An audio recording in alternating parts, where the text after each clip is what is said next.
I'm just going to kick us off with a little bit of a discussion about social media in general for the classroom, and then Andy has some things that he's prepared and has a poll that he's going to, I think, ask you guys to respond to. But you know, essentially, my own background is I have a PhD in psychology, and I'm currently an affiliated assistant professor at the University of Delaware, where I still do some research in my spare time, is what I always say.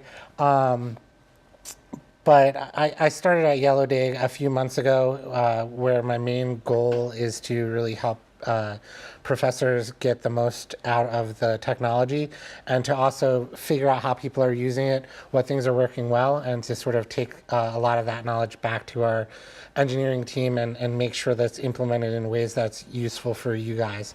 So just as my own personal part of my job, I love to talk to people about how they're using it, how they're thinking about using it, what's working, what's not, because a lot of times we don't get a lot of insight into how people are actually using it in the classroom unless it's either a really good experience or a sort of bad one, right? And then there's a lot of ground in between, and that's the place where I'm trying to really improve a lot of what we're doing. So is there anything you wanted to say to introduce yourself, Andy? I'm good. You can Okay, all right, you can. Okay. Thanks. So, social media, really, I think the operative word is social. So it's it can mean a lot of different things, but more or less, social really refers to people doing things together. And so, all of what we're going to talk about today is really focused on, people collaborating and finding ways to work together. And I think that that's a goal that is really important in sort of any type of class. And when we're talking about the different technologies that we're really referring to things that are, computer-mediated technologies that help facilitate faculty and the sharing of information. There are a bunch of different social media tools. I'm sure that most of you at this point are familiar with, almost all of these. There's a lot of things that people use for social networking, like Facebook, Google+, LinkedIn, and different social media have different distinct applications. So, LinkedIn is mostly for sort of job-related stuff, and Facebook is mostly, fun stuff, I would say. There are a lot of other tools that businesses use for team communication, within companies. Blogging, I don't need to sort of dwell on these too much. There are a couple of technologies that Villanova has specifically licensed for use here. And Andy can talk about some more of those as well. Just a quick question here.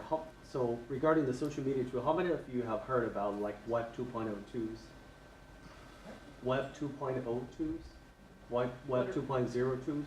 Just for your information, we use those two terms quite interchangeably today because there are a lot of definitions or arguments on what is Web 2.0 tools. And, just for your information, Web 2.0, that's for comparison with Web 1.0. For Web 1.02 basic, that's for one-way communication, like you're broadcasting your TV or video to others, so that's one-way communication from one to one or one to many. But Web 2.0, it enables a two-way communication. That's why we call it Web 2.0. Also, there's a discussion on Web 3.02. That's more kind of semantic web. So basically, it's more artificial intelligence web functioning with, which makes computers think more as humans. They can make predictions. See, I'm sure you have the online shopping experience. When you type some keywords there, sometimes you get the same kind of predictive products come to you. So those kind of, we're making towards that trend. But for our discussion today with Web 2.0, we use it quite interchangeably. Because some people, they may say for example, we're listing blogs here. Some people may say blogs are more kind of Web 2.0 too rather than social media too. So some say social media too may be just for synchronous communication with each other, for immediate communication, but just for information, we use it quite interchangeably here today, so we can include more tools to introduce to you. That's for that discussion. Yeah. That's interesting. Right. Would you, given that distinction between the 2.0 and the 3.0, would something like Facebook and some of these other tools that are now using algorithms to predict what you might like, are those kind of like morphing into Web 3.0 tools? I mean, I'm sure that most of products, they are actually trying to make that, making progress towards that end. I think a lot of discussions basically is still like at the initial phase, like how you're going to make the products that work best for students or even for communication purposes. Obviously, a lot of vending services online, they are making a lot of progress towards that end. But regarding communication education purposes, I think I would say we're still probably at the beginning phase of developing that. Sorry. No problem. Great. I probably don't need to tell you guys this either, but social media in general is quite popular, and there are a lot of users of all of the different ones. Combined, Facebook is, I guess, around 2.2 billion, right? If I did that math right, with various other things, really stacking up, hundreds of millions of users. So that just gives you an idea of sort of how popular, being able to communicate with other people online really is. The use of social media for learning is something that I think is really taking off, and in part because of online learning. But there are a lot of really good reasons, educationally for thinking that people being able to share information and discuss and really think about and manipulate that information between people is really important from a learning theory and educational standpoint. Sociological constructivism is sort of one of those theories, and the idea is that social interactions and people bringing in their outside learning experiences really help construct new knowledge in ways that's aren't possible from a teacher sort of passing down knowledge via a lecture or something like that. So a lot of people talk to us about YellowDigg and its use in the classroom, and there are certain things for the classroom that YellowDigg really doesn't do from the standpoint of teaching and learning, right? You still need to have some of those lectures, and you still need to have the various other parts of your course, but adding a social layer onto that can really improve what your students are able to learn, share, connect to sort of their outside influences and their own lives. So really, overall, social media is really supported by a lot of the research that's out there in terms of the benefits for learning.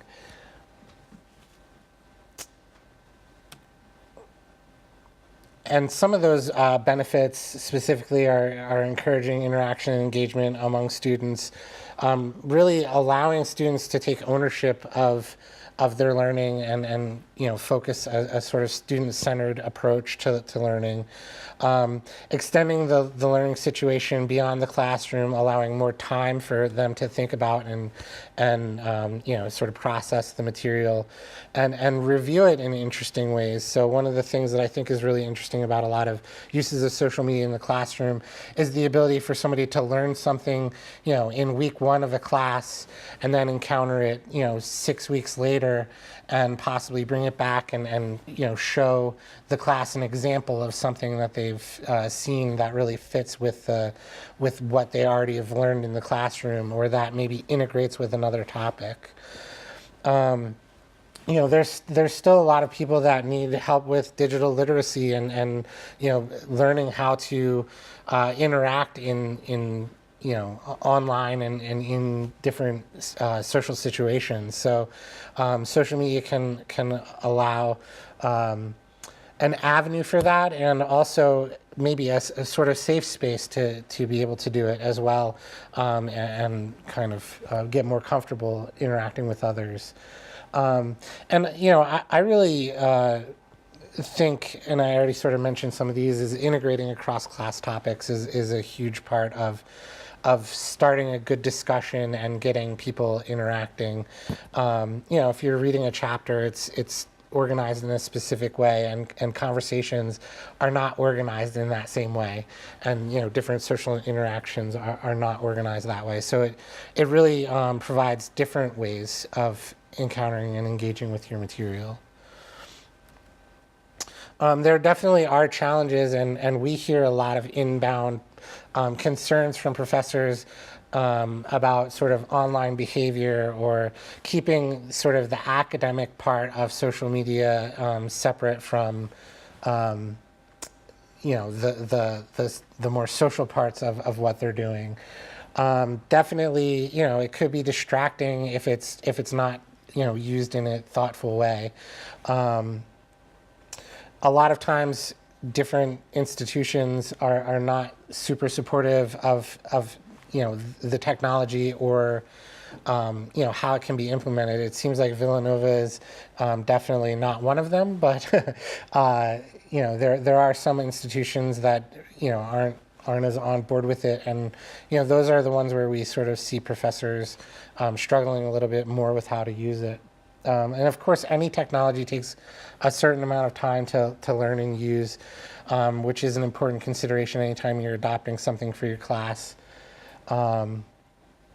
Grading and assessment is also an issue. A lot of times social media is, I don't want to say non-traditional responses to things, but the way that people interact, and to really truly have a social interaction and social sharing, a lot of times the grading and assessment can either be really difficult to put into that kind of structure, or the grading and assessment can interfere with the social interaction, neither of which is really a good thing. So that's definitely a concern for professors to think about as they're going. And I think FERPA and privacy is a big concern, and one that's continuously growing. And so that's something to think about with a lot of the tools that you might use that might be really perfect for your sort of application, but whether or not your institution and your students would be comfortable with how that data is being used is definitely something to think about.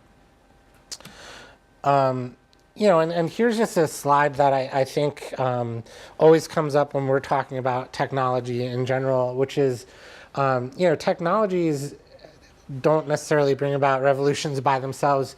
They rely on people. And the good thing about a lot of the social technologies that are out there is that the idea is to get people, interacting and really using things and combining their knowledge in interesting ways. And certainly as we try and build our technology, we aren't thinking about cutting out teachers. We're trying to think about enabling them, and building things that help support them. So that's an interesting thing about technology in general. And I guess this is sort of where I'm going to hand it off to you, Andy. So.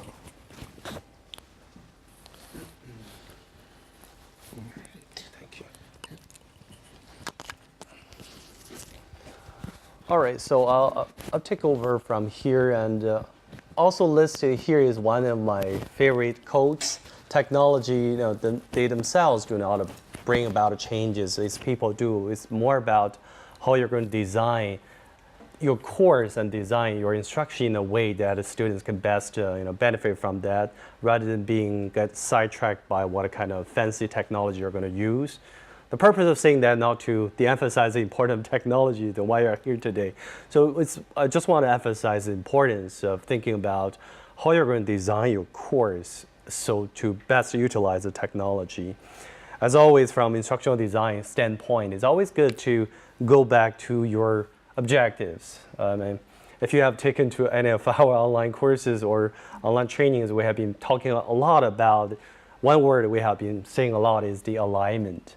So how you're going to make sure that your activities, your assessments are in alignment with your learning goals or objectives. So that's always important to think about what do you want students to be able to get out of your instruction, get out of that activity, rather than just getting them busy with the activity itself. So it's more about setting up the expectations, and then you can pair your plan form with your activity or with your goal. So we're going to do some quick activity here. So if you have your laptop, you can, it's just quick poll. So if you go to either a laptop or mobile devices, you can go to polleverywhere.com/vital and text your response there, or just bring out your, or text vital to 37607 to join and then text your response. The question is, so if we already mentioned about introduce some, social media tool that you can use. And here is the scenario. So if you want students to write in a narrative style, using full sentences, and to share their views, their reflections on an article. So that's the purpose, just to get them professional or get reflections on that. So which platform would you choose? Okay. So feel free to send your responses at polleverywhere.com/vital. Okay.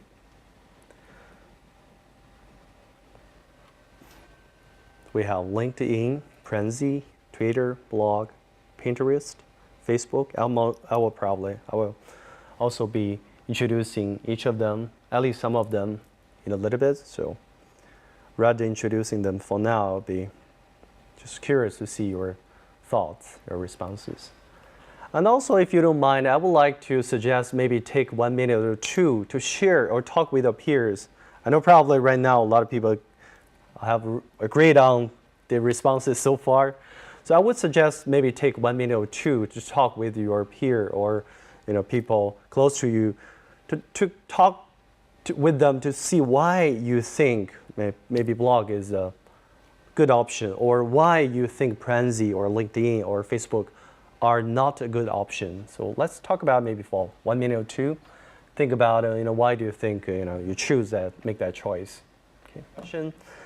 All right, so obviously we already agreed on this. Probably in this specific scenario, the best tool or the platform to use is probably a blog, because we're thinking about the narrative styles. LinkedIn or Facebook, more kind of social networking tool. You can have more kind of group discussion or group activity or events scheduled within that group.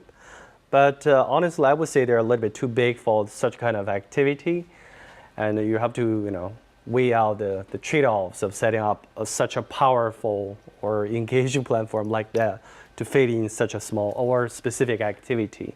Prenzy, of course, that's more for like if you want to create some interactive presentation with others and share comments or feedback with each other, that would be a perfect platform tool you can use. Pinterest, that's another one of my favorite tools that you can use, but that's more for like a social, I would say, bookmarking tool. That you can easily bookmark a lot of resources with pictures behind them. So, of course, Twitter, that would be kind of very close to what we require here, but unfortunately, we want students to write in a narrative style. Twitter, they have the word limitation, I believe that's 140, so it's kind of hard for students to write in that way. So obviously, in our specific situation or scenario, blog would be the best approach. So you see, what we just did is it's more kind of practice of peer instruction. We also our Vital just invited our keynote speaker last week, talk about small teaching. I benefit a lot from that, and I stole his idea in our today's practice. He mentioned that there are so many small teaching practices that you can utilize in your class to best utilize your class time to make it effective instruction. One of the practice he demonstrated actually in his presentation is this peer instruction is classroom polling followed with the think, pair, share discussion. So as you just did, just ask students their responses through some basic polling tools. I use Poll Everywhere. You can also use some other basic polling tools, I'm sure.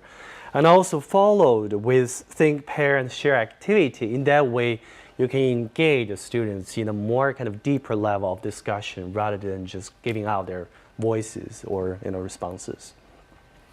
Okay, I understand. So in the following slides, I'm going to just demonstrate or showcase some of the social media tools that you can use for your purpose. I understand today, besides teaching faculty member, we also have a lot of staff from key offices at the university. So I'm also going to show some of the resources for at the organizational level, for that purpose. So I'll start with that.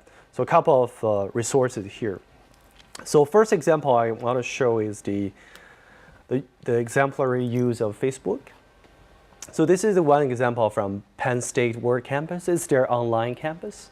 You see they set up their own organization there with all the information, as you can see, although the internet is a bit slow.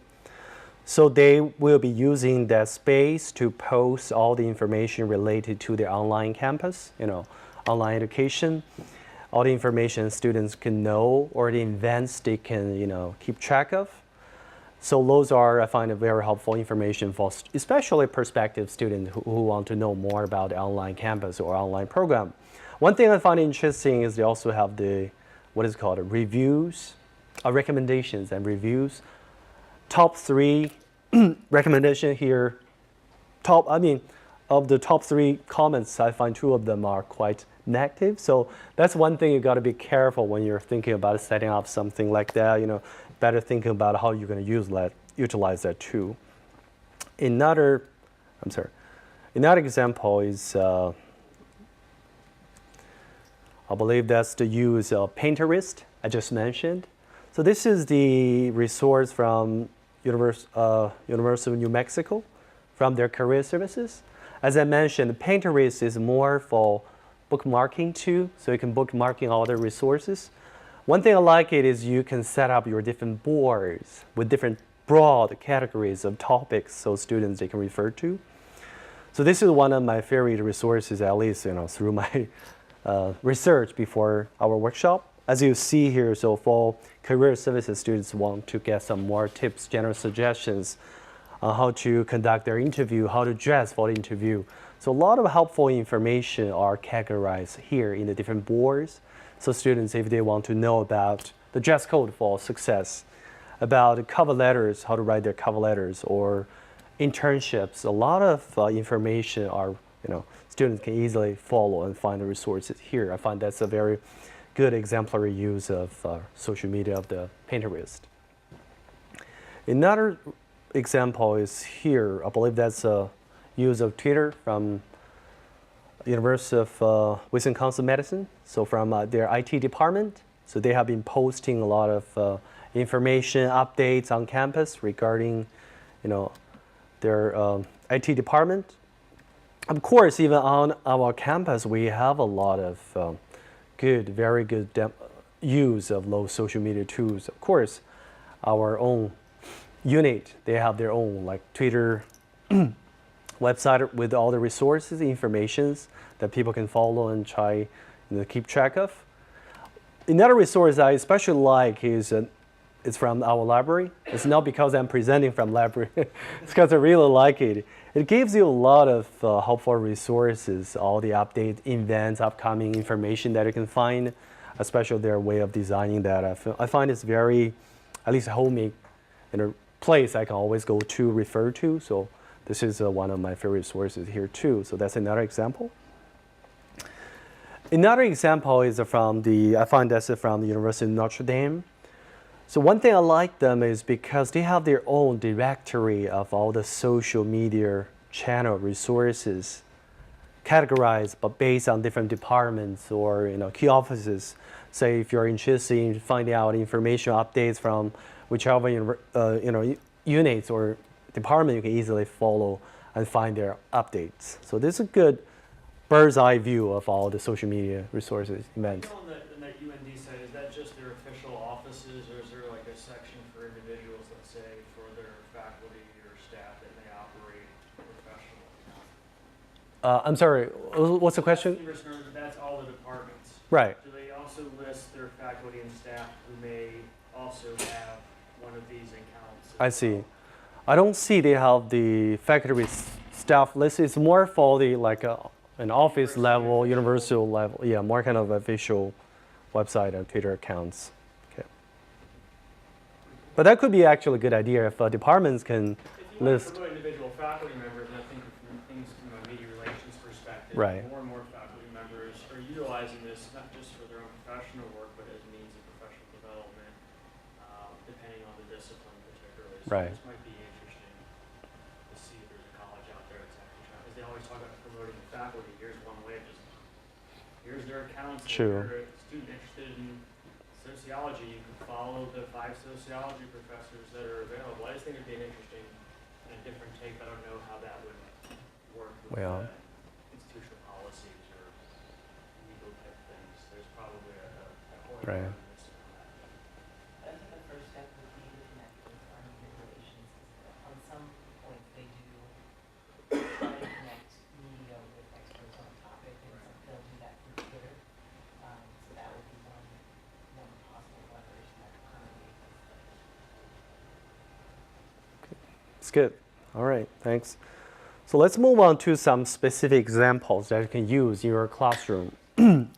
So the first one is how you're going to teach with Twitter. So this is one example that instructor, the text a little bit too small for you to read.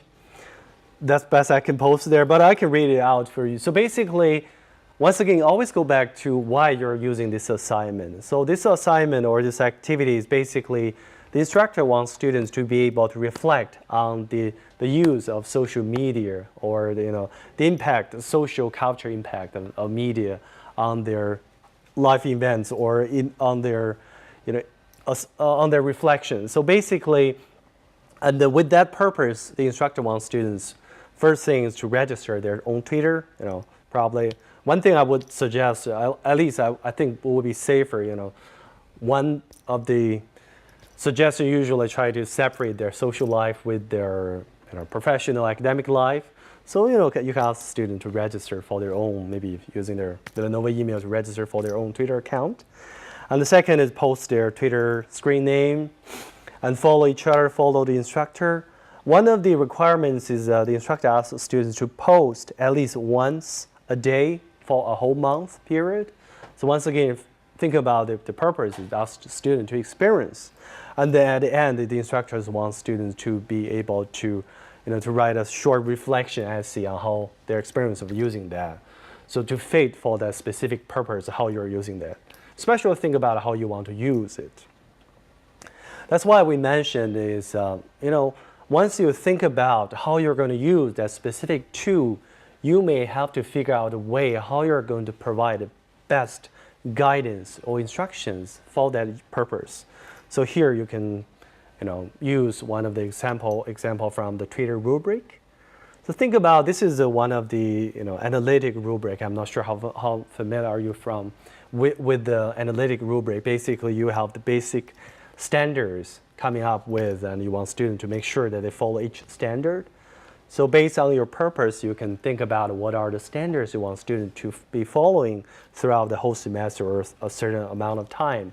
Then, describe what they can do within or they can do best within each type or category of standards.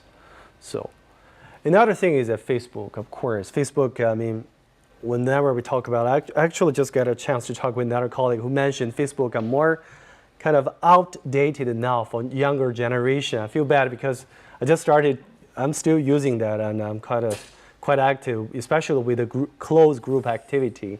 So one thing I find is for educational purposes, you can set up a closed group with your students. As I mentioned, I'm quite active user of Facebook. We have regular volleyball practice every week. So we have a closed group with all the events, all the dates. So you can set up a closed group with your students. So by posting announcements for your course or posting even assignments, within a closed book, you can have all the files, questions, and information related to your course.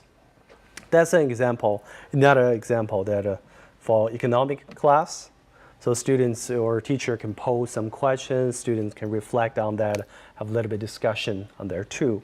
So that's a Facebook. Once again, just think about how you can best separate students' social life with their academic, professional life. I think that's a key, especially to be very cautious about that. Another thing is YouTube. I'm sure that will be quite popular to students, teachers that have been using a lot. So with the YouTube video, one thing I like good about YouTube because it's very easy for you to embed in any learning management system. So even in Blackboard, I know no matter which learning management system you'll be using, it's very easy for you to insert YouTube within. So you can use some media clips for your instruction. You can have some tutorials. I've talked with a couple of faculty members who are interested in developing their own video lectures. Of course, it's important that you develop your own video lectures. But even before you start planning for your video lectures, it might be worthwhile to explore, to see out there whether there are any instructions already, so you can maybe use that as a kind of reference for your students as well to save your time and energy. And also, you can use some opinion pieces for students to maybe debate on some certain perspective. Of course, students, they can even follow online events. Okay. Next thing is the blog. This is one of my favorite too, as a student and also as an instructional designer and also even as an online instructor. So with blog, as I mentioned, that's one of the two that you can easily ask a student to be documenting or reflecting on what they have been doing for each week or for some certain amount of time. And then by the end of the semester, you can see how well students have been progressing by the end of the semester. Another thing you can do is by asking students to be making comments to each other, you can also enable them to have the interaction with each other. So this is something you can do. This is one example I want to share. I try to hide my picture that's like 10 years ago, well, 30 pounds less. But this is one of my favorite assignments because every week, teacher will be asking students to, based on your reading or videos, lectures, write your own reflections on that piece of article or video. So that gives you a space to really critically think about how the readings or how the instructional videos help you connect with what you have learned. So that's another one thing you can ask students to do. And also by looking at the comments you can see here, so you can easily ask students to make comments with each other. Unfortunately, I do not have any here. And also, if I want to, I can also go to my, my classmates' blog and leave my comments there and to view each other's reflections. This is another way of, engaging them and also, make sure you have the peer interaction with each other. Another thing is for group purposes or even for if you have lab session. This is one of the lab activities. Where I was working as a GA at educational and technology lab there. We have a group of students. We have to make sure that we are reporting each other's reporting on the progress we have been doing for that whole week. So that's something you can engage students in kind of community so they can engage, just share what they have been doing and so everybody will be aware of the progress for that specific week. Another thing that we have been using is our Vital used blog for the first time for our new faculty program. So basically you can use this as more kind of static website with information for your students. That'll be easy for you. You don't have to know all the codings to set up your own page. So with blog, you can easily set up all the web pages if you want. So that's an example of using blog. Next example is the Slack. This is one of my favorite tools for communication. Of course, YellowDigg is definitely very helpful to a brand is going to introduce later. But if you're thinking about some organized, structured discussion for your class to replace regular, Blackboard discussion, this could be one of the tools that you can start explore. As you can see here, you can set up your different channels. And students, you can invite all your students come into your channel and then they can have the discussions. You do not have to worry about the privacy because you can set up your own domain or I believe they call it workplace. So if you set up your own workplace, you can only invite the people who you want to be in your own group. So as you can see here, this is one of the group I recently set up. So as you see, my workplace is called villanovavital.slack.com. So this is the only place that I'm here and I can invite all my students or colleagues to be working on here. I can set up general discussions. I can have their discussions on different week, on different topic. So this is another tool that you can consider to engage students with their weekly discussions or more structured discussion on some specific topic. Another tool I'd like to introduce is the Microsoft. Microsoft, of course, we have one good thing about it is we have our institutional license with Microsoft. So all students, all departments have access to that. Microsoft is really very powerful tool that has all the different applications that you can use.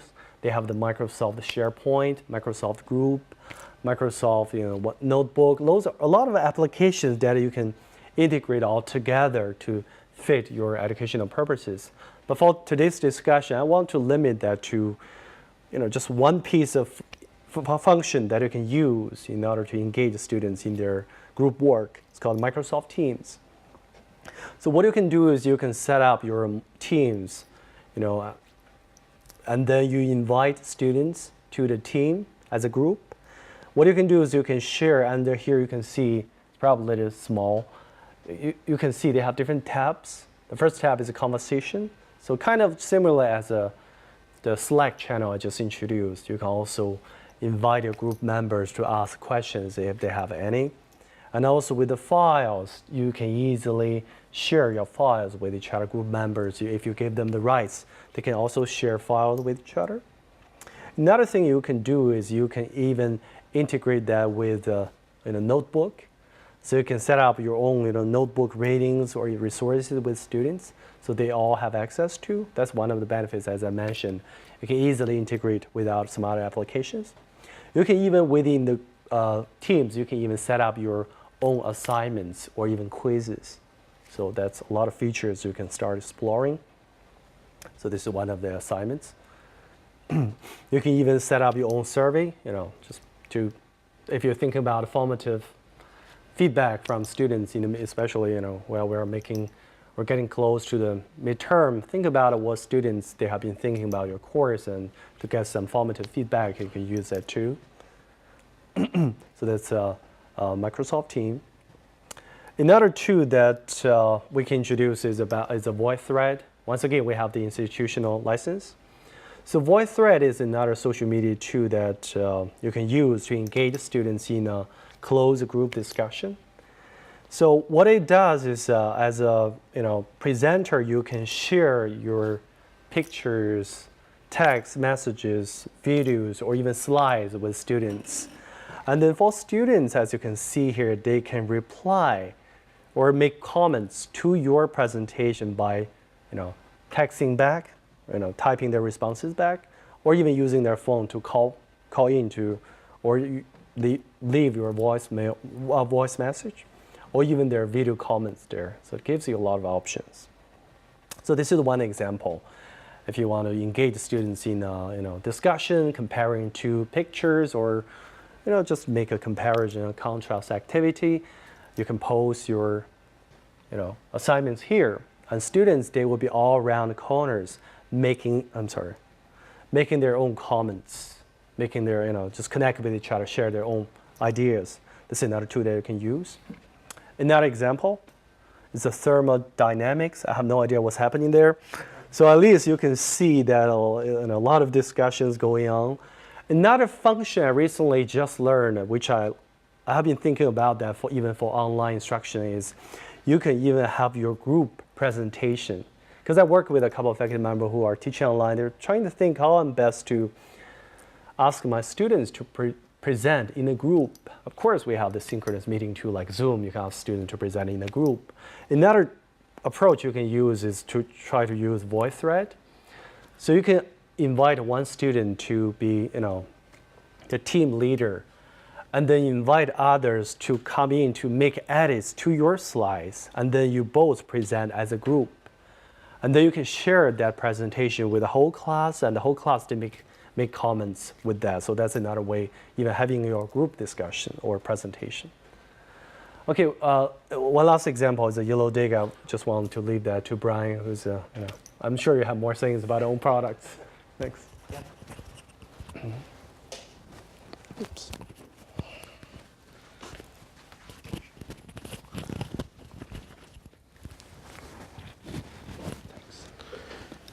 Great. So, some of you or most of you have at least seen YellowDigg before, but this is what YellowDigg sort of looks like as a screenshot, and it's a sort of discussion board. So you can pin content there, your videos, code snippets, and any kind of content that you like as far as videos, links, it'll automatically fetch. And then, there's space to have comments and discussion afterwards. And really the thing about YellowDigg that I think is a differentiator from some of the other things that Andy talked about earlier is that we've really designed it for higher ed in mind. There are a couple of other applications that we've used it for, but for the most part, we've been focused on using it in college courses or, for college applications like the library or as students are coming in, giving them a forum to be able to stay with their cohort and talk through on boards. But one of the things that's really important about that focus on higher ed is that we've really focused on integrating with LMSs and having a lot of the functionality in place that allows students to launch directly into that stuff.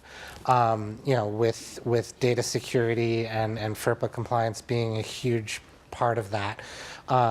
So we collect, the data, but the school owns it. And we don't sell it for anything or use it for marketing purposes. So, that's a big difference compared to a lot of the other technologies out there, which make their bread off of either selling data or selling advertisements or both.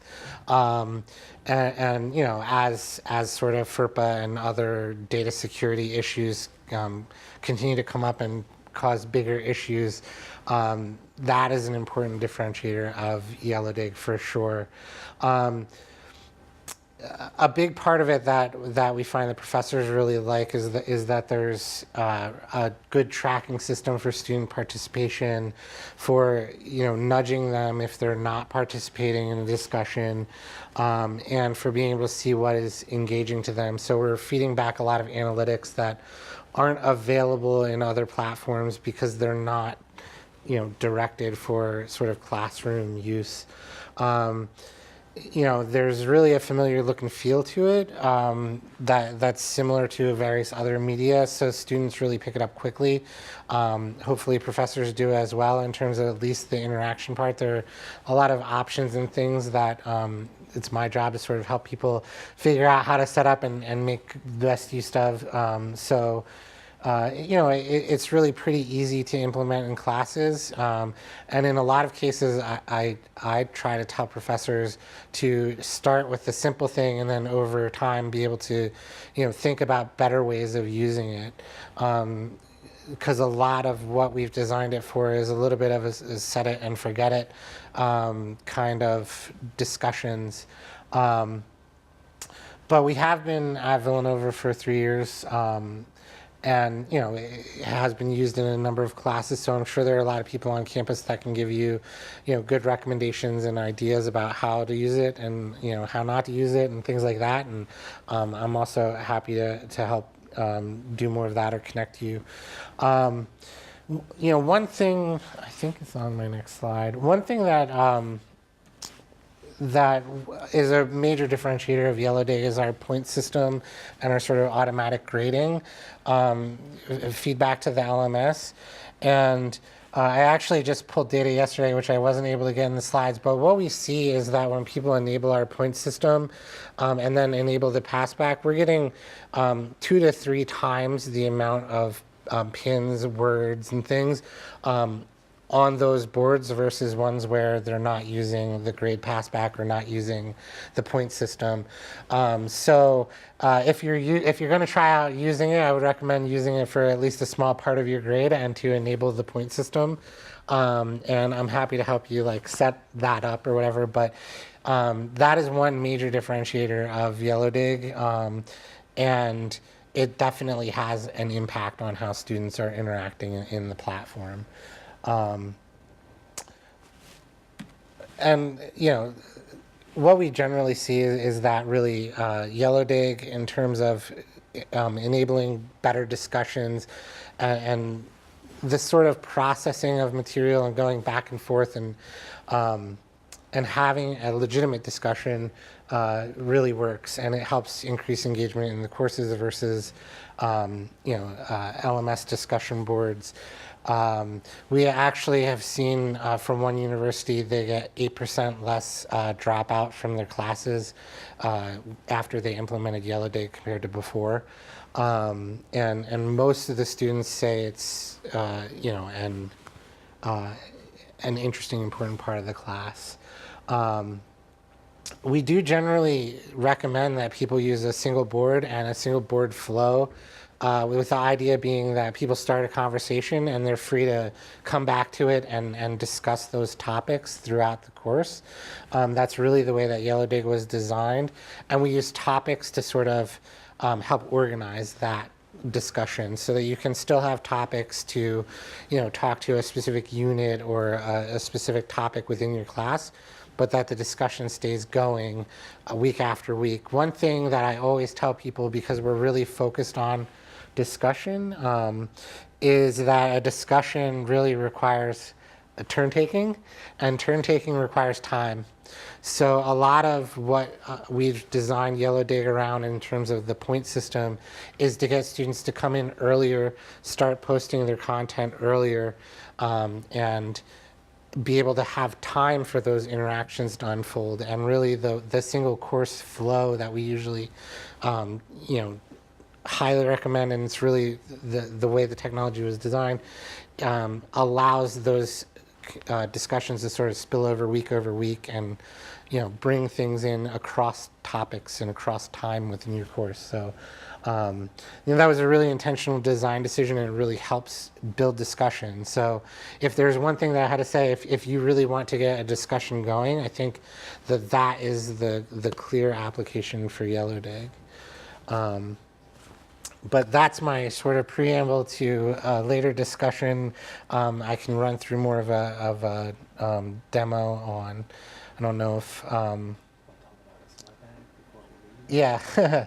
So we brought swag bags for the 3 highest posters, and I've forgotten who they were, but. Can I also interject for one? I don't think you've already signed in, Seth, but if anyone, before you depart, if you could sign in, we have some sign-in sheets. Were you going to talk about these other activities? We don't really have time. Okay. Sorry, can I make a plug for all YellowDigg here? Sure. One thing, because I'm reading right now, so. Great. For an instructor, if you're using multiple boards, like I have multiple classes, I probably make up a good percentage of the boards out there over the years. There's a function on there as an administrator or the instructor, so you can click on a button and see a cross to get like a notification, so I don't have to keep flipping through my Blackboard sites. There's a nice little button, tells me the updates. I know that I can just go directly to different boards easily. So that was a really good feature they added. I'm not sure when, but I can switch between things without having to go into the course, into the shell. I can look at it across sections from different courses. So that was really useful. And I appreciate it from a time perspective because it keeps me on task. Yeah, I mean, I think what you're actually talking about, there's an all sort of, and there's various ways to sort of shuttle between courses. Yeah. I find it very useful for efficiency. Great, thank you. So the 3 highest point earners are Anne, Susan, and Lauren.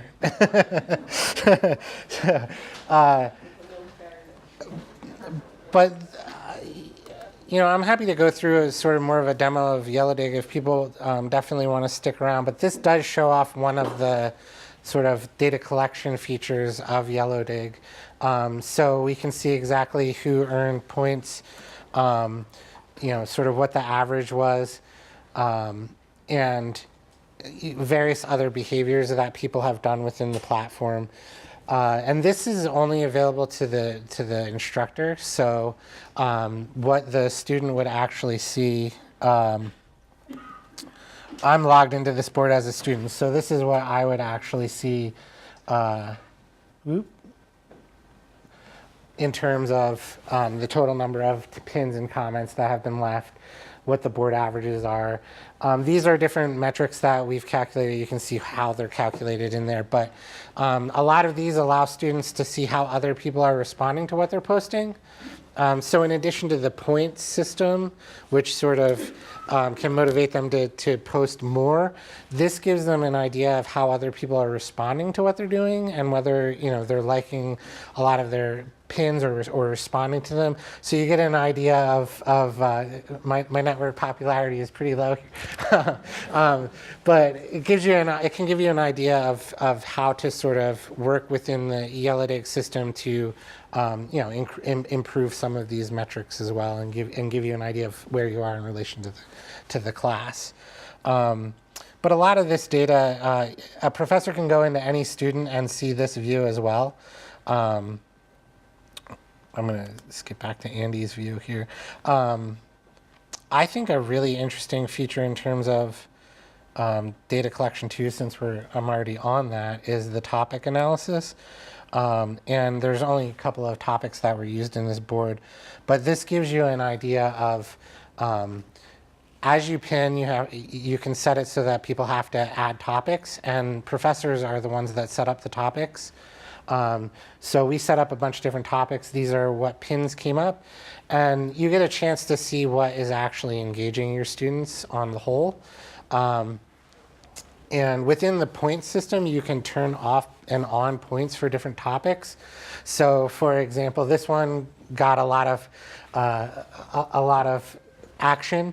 If I was a professor in a course and I said, okay, imagine this is chapter 1 and this is chapter 2, and I say, okay, I think you guys have discussed chapter 1 enough. I can go in and turn off points for that topic. Rather than saying, don't ever discuss chapter 1 again, I just say, I don't want you getting points for chapter 1 anymore. And you get the ability to sort of nudge them. And one of the things that as an educator I'm talking to a lot of professors about is how to set up the point system and why. So I'll actually just jump into the settings for that, but it sort of aligns with some of what I'm talking about in terms of nudging people, right? So our point system says grade pass back into your LMS, and in general, I don't like to think of our system as being for grading. I think as for being for motivation and for sort of steering the discussion. So when you come in and set up our point system, you can set up a certain number of words for a pin or a comment. Pins are our sort of main level post, and then comments are the discussion afterwards. And most professors are say, okay, I definitely want my students to get points for those categories of things. And what we hear a lot of times is that the upvoting, so people saying I like it or love it, or pins that get more comments, they'll try to turn the points off for those like social ways of earning points. And I always really recommend that people don't do that, and it's not because I think a lot of them are worried it's going to be a popularity contest. I can understand that concern as an instructor, right? I don't want students to be getting a whole bunch of points just because one student comes in and likes somebody else. But these are points that really encourage people to come in and post earlier. So you can't get these points if your post is not up there. So again, that feeds back into the timeline that I talked about earlier. And you also can't get these points if people are not reacting positively to your content in some way, right? So these are really sort of the social judgment of your points, or of the quality of your posts in a lot of cases. So setting up those points helps people come in earlier, and it helps improve the quality of pins. And that's something that we see consistently across use of the board. So, the other thing, just if you're thinking about using YellowDigg, or you've used it in a course before and you maybe turn these off, try it with it on and sort of see how it changes the behavior. Because with all of the data that we look at, it's pretty clear that those are really helping nudge students towards what you want them to be doing. And again, that's to me, the points and most of the things in YellowDigg are designed around the idea of nudging students towards what you want them to do, which would include like the weekly maximum. So we don't want to have students actually stop participating that often, right? So the idea is they get a discussion going and they go. So why would you have a weekly maximum? Well, the weekly maximum in my mind is really a weekly minimum. So if you aren't coming in and getting your weekly maximum, by the time you get to the end of the course, you'll be unable to get all of your participation points. So this is really to fend off the procrastinators more than anything else. So it's a weekly maximum, but it actually sort of works as a minimum. You get to the end of the course and you haven't participated, you're going to have to start trying to catch up. And we actually recommend, you'll see that I sort of did the breakdown as 270, and I think when I set this up, we had 4 weeks, but I usually recommend setting the minimum just a little bit above what the equal breakdown would be, like 25% more, so that students can kind of catch up if they do get a little bit behind, or maybe they have, you know, a midterm week that's really bad and they just forget about YellowDigg that week or something. Having some ability to catch up really takes away a lot of the angst about points, and it causes professors to sort of get less inbound concerns about a lot of that stuff without really having a major impact on, you know, how your students will discuss and use the platform. So I guess I should have probably started more with, you know, an overall look at a feed, but most of you saw that, I assumed, based on some of the posting activity. But other things that we allow, I talked about the topics. Those are really directed by the professor, and you can filter the entire feed by topics. There's a lot of filtering capabilities for organizing. So, you know, YellowDigg is really designed around the idea of creating an organic discussion. And as you probably know from any interaction you've had with people, if you allow a conversation to go, it'll sort of go all over the place and hopefully eventually get back on topic or stay on topic. The topics can help you bucket that, and it can help you organize it. And with turning points on and off, you get some ability to sort of steer where the conversations end up going. The other thing that students have control over, so professors have control over the topics, students can add hashtags at any point, and that's their sort of ability to control, not control where the conversation goes, but sort of mark specific pieces of content or to organize it however they see fit.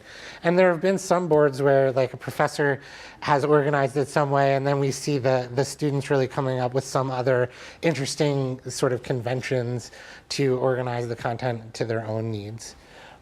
So you know, it's sort of, that's the bottom up version, and the topics are sort of top down.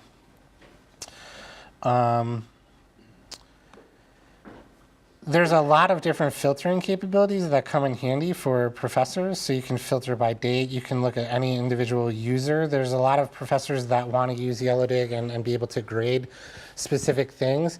In general, I think one use of YellowDigg is a low stakes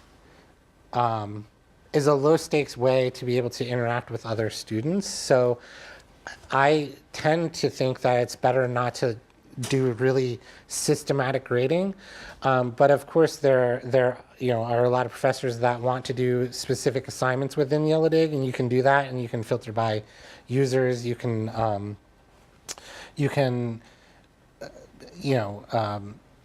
grade in various ways using these filters, and the filters do compound on top of each other. So if I wanted to see what somebody did, what the whole class did in the last week, I can put the date in, and then I would be able to filter or search by other sorts of things. And so you get a lot of ability to edit what you're seeing in the feed.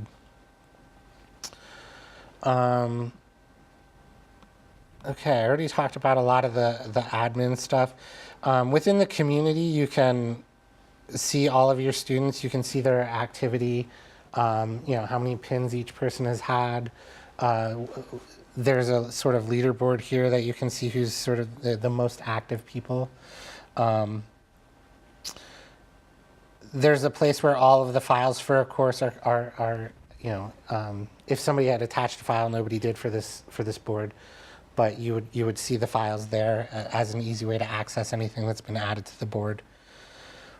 There are a couple of important things for professors that I would show off in creating a pin. So your students would come in, they can add a topic. These are the topics that we set up.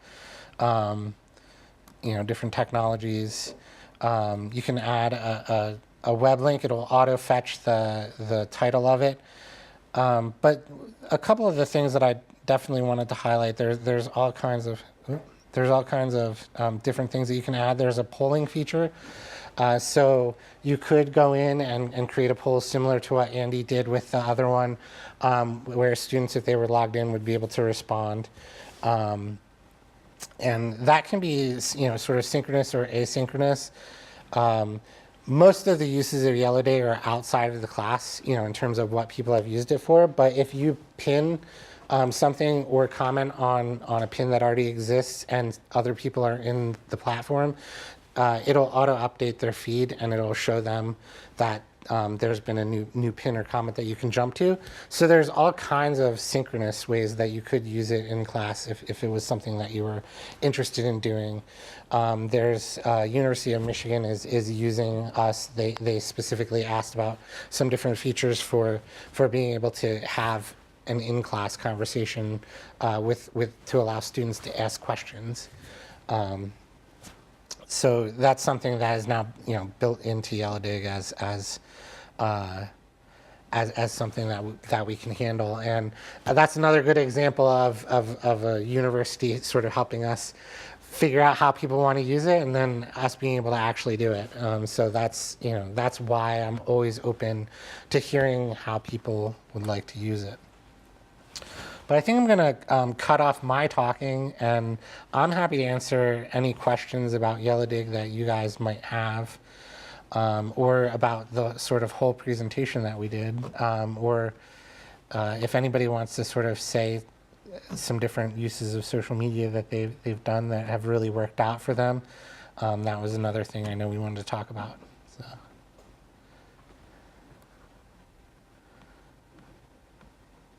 Go ahead. I have a comment. This is an interesting platform because the dashboard and analytics and that points feature was something that I'm currently enrolled in a program now at Westchester, and we use D2L. And one of the things I saw in one of my papers was the issue of that kind of, I guess the ethics or the privacy of when you're logged into a system like D2L or like YellowDigg is actually, it's explicit that yes, your participation that's being logged by this system is going to be factored into your class participation versus something like D2L where it's not very clear, if my profile says I've been logged in for 2 hours and my colleague's profile has only been logged in for 30 minutes, or if there's analytics showing that I'm viewing something less than some other student, it's not clear whether someone could go in and either be biased because, my participation on a board is less. So I like how it's very explicit that yes, this is going towards your class participation, whereas it's not laid out, and that, I guess that ethical, that bias is not there. Mm-hmm. It might be another, we don't know whether the professor is factoring it in. Yeah. So, Yeah, that's interesting. Yeah. I mean, we collect a lot of data on the back end. Like people always ask us what data is available, and it's like, well, almost like what's not. We can see, how long people are spending looking at each pin, or really the data is there for us to be able to look at or work with our academic partners in answering a lot of their efficacy questions. we can't talk about a lot of it because of FERPA. So there's a lot of things that we would love to be able to say, like, this is what our data showed at this exact school. But we have to be careful about how we do that, or what we look at, as a company. But that's an interesting point from the standpoint of, it is a defined system. People can go in and click and see what the rules are for earning those points, and there's not a ton of ambiguity about it. And I can see how that would be important to students for sure. I think when we work with faculty here as instructional designers, one of the things that we tell them, especially in an online course, is you need to be clear about what constitutes a participation grade and what makes up your participation grade, and even go so far as to have a rubric. So is it going to be the discussions, and if it's going to be the discussions, how many words each post has, and a time frame for when an initial post might be, or how many of your colleagues or peers posts you need to review, and by same token, like not a yes or no answer, something quantitative has to come behind it. And are there other things besides the discussion? And so it seems like it would be on the instructor within a system to kind of be more clear for you about that.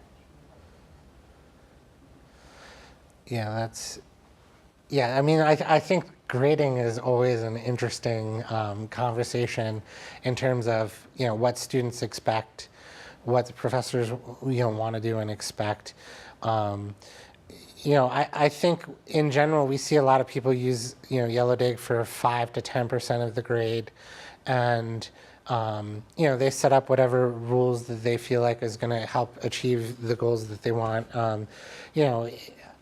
There are ways that you can sort of change the proportion of points to get more original content versus more comments and discussion. And that's what I do a lot of times, is sort of work with professors to sort of achieve whatever goal they have in mind for their course. But, it is really interesting with some of the support stuff that we do, seeing the kinds of things that students find not concerning, but when it comes to grades, there's definitely, between professors and students, there's a certain amount of concern about what's happening and when, and some, students are worried on the first week about every single individual point, and then, that's one of the reasons that within our point system, I always recommend like giving a little bit of a buffer. It sort of helps everybody feel a little bit more calm about things. And certainly if you ever use our point system, I think one of the biggest things that we see is some misunderstanding about what data how our data is communicating with your LMS system. But we send a proportion of the total score. So if there's 500 points for the whole course, we're only sending whatever proportion they have to that point in the course. And it's a proportion score. It has nothing to do with our points, and it really has nothing to do, or I shouldn't say it has nothing to do with our points, but it's a proportion of whatever our points are, but it has nothing to do with how it's set up in the grade book for the LMS. And so the conversion sometimes is where we see confusion between what professors are telling students, what students are seeing, and small rounding errors can create like a 1 point difference. And almost all of I always say there's no rounding if you get 100%, number one, but in general, I recommend for instructional designers, especially, and teachers, everybody likes to earn more points. Don't align your point system with your course points. Just make YellowDigg points like worth some crazy amount different than what your course is, so that when that conversion happens to the LMS, if there is any tiny rounding error, your students aren't going to be concerned about that difference. Most of the grading problems happen because students are expecting it to immediately show up in your LMS, and they're expecting it to be an exact match when we're passing a proportion, and that just sometimes creates slight misalignments. And that's a issue with the LTI integration. So we're hoping to address exactly how that will work in the future, but it's at least a year away based on our discussions with Blackboard and Canvas and the LMS administrators that are setting up the LTI stuff. So, but I always say, like, everybody loves more points, just like blow up the points. If you want to change the system a lot, just change the proportions, add zeros to the end of everything. And people like getting points. And everybody likes getting points, I think. A lot of people are worried that some of the gamification stuff won't work well for graduate students. That's not what we find at all. It seems like graduate students are as easily motivated by that stuff as undergrads. So. You talk about the functionality between like tagging something in Twitter where it like carries over into the YellowDigg board. Yeah, there. You may find that of interest. Yeah, there's a way to post content in YellowDigg from Twitter, and it's not something I actually set up before. So it's in.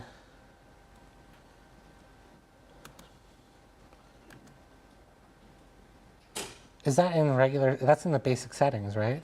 Might have to get out of your post. Yeah, that's the one.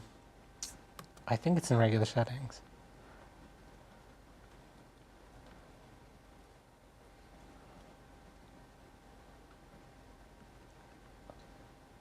This is I don't use Twitter, so this is not something. Do you remember it? It's set up in the actual Oh, it's in account the account settings. Okay. Okay. Great. Yeah. So there's a pin from Twitter. So you can hashtag YellowDigg and. So that's pretty nice because so many people use Twitter that you can tie it right into your board in YellowDigg. Yeah. Do you have a mobile app? There's mobile apps for Android and Apple. So, one other thing that I always recommend for people that are using it, a lot of people want to quote unquote do YellowDigg, so they sort of set themselves an assignment to grade or to, come in and do their pins, and that's okay if that works out for you. But I always say, when you have 5 minutes before a meeting and you're just sitting around waiting for somebody, go on and like a couple of students' posts, or you can. I didn't talk about instructor badges, but you can award points for posts that you really like. And that gives you the ability to sort of, again, influence what students are doing. You're acknowledging the quality of the post. You're interacting with them directly. Even just saying, hey, great post, or, this was really interesting, and you put in one sentence in, right? That kind of acknowledgement for a lot of classes is more than they're going to get from any other, in-class sort of discussion, especially if it's a bigger class. So those kinds of little things, just jump in when you get a minute, and it can really change the way the board is used. So, all right. And maybe notification settings are interesting too, that way. Yeah. So every student and professor will have the ability to sign up for notifications through email. One thing, because of GDPR guidelines, if your students are currently using this, we shut all of these to off. And we're currently revisiting exactly what we can turn on and the modals and things that we can pop up to make it comply with GDPR, but we had to shut them all off. So by default, if you start a board, your students will not get notifications right now, and that's really unfortunate. But we're working on changing that right now.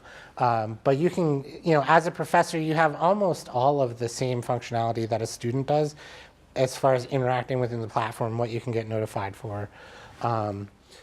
The biggest ones I think that are sort of important for students is get notified about your weekly participation.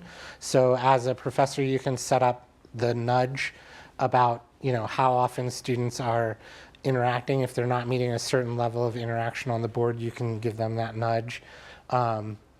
And of course, most people want to get notified if people are actually responding to their pins and comments. And the @mention is the other one.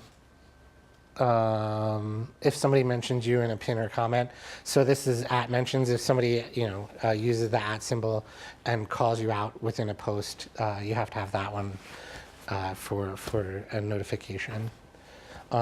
Notifications are something we're going to be doing, I think, a lot more with as we update our platform, which we're currently working on. So. Yeah, sorry. Yeah, the GDPR is the General Data Protection Regulations. Yeah, through it's EU stuff, but most American companies have had to sort of comply because they have European customers. We don't have a ton of European use, so we're trying to navigate that. But sort of as that came through, the safest thing for us to do was to just shut everything off. We've had discussions with. That meets FERPA requirements is likely safe from any of the GDPR type data regulations because FERPA is even stricter in terms of what you're able to do with user data. But there were a couple of,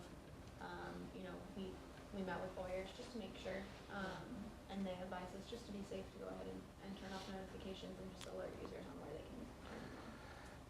Because the notifications go outside of our platform, and there's a lot of stuff with email specifically in those regulations.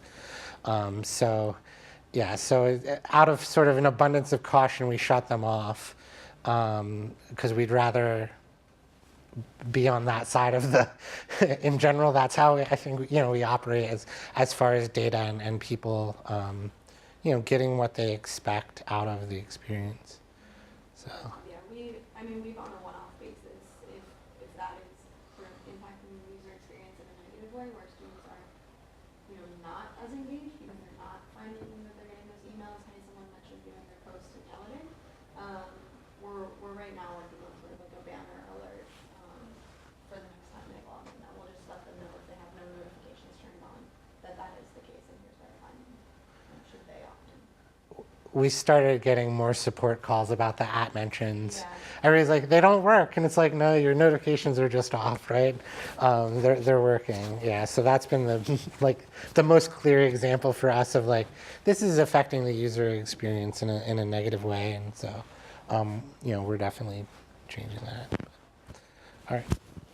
We're all wrapped up as far as time. I'm happy to stick around and answer any additional one-on-one questions if anybody has any. You have anything to add, Andy?